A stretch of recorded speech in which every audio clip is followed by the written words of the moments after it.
I grew up upper middle class and I almost blew it. You see, all throughout my life, my parents have worked incredibly hard to ensure that I went to top institutions. And part of the benefit there is that you get to be in close proximity to those who are elite and wealthy. The danger is that in your naivety, you can start to think that you are the same. You can start to believe that you too are elite and wealthy and move with the same privilege. And yet you actually don't have that privilege.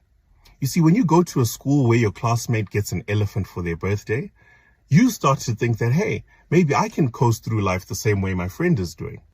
And so it starts to show in your choices. Maybe you're not working quite as hard in school, or you pick a career that actually doesn't make sense because in your mind, because you're in this world, money isn't really an issue. But what you're not realizing is that it actually is an issue. Your parents are working to the absolute bone to keep you in that space, but you're not seeing it.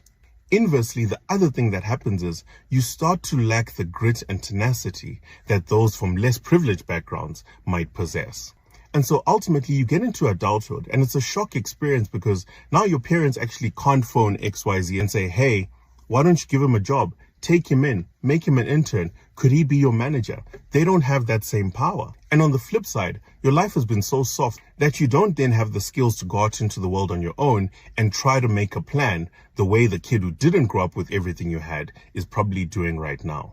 And so if you're a parent in the upper middle class echelon, understand that it's incredibly important to balance the privilege that you're affording your child with the realities of life that they're going to encounter further on.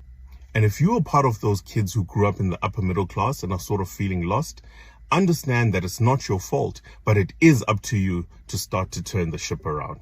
Because even though we are fortunate, we don't carry the same privilege and power, and most importantly, the same second chances that our wealthy friends and colleagues might have enjoyed. You need to know your place in this world.